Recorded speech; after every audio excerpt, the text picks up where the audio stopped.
Ըստ էության կառավարությանը կից ստեղծվել է համակարգող խորհուրդ, որը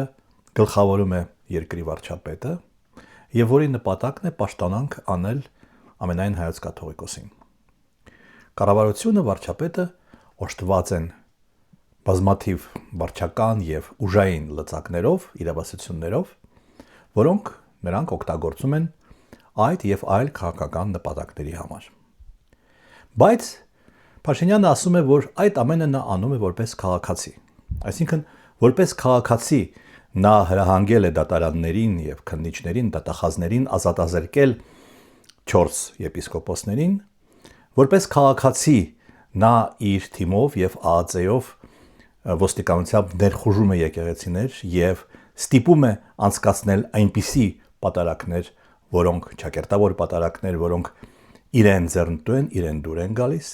իսկ Թալինի քաղաքապետը որպես քաղաքացի որոշում է, թե որ հոգևորականը կարող է մտնել եկեղեցի եւ որը չի կարող մտնել։ Մենք ունենք բազմաթիվ քաղաքացիներ, որոնք շատ մեծ իրավասություններ ունեն։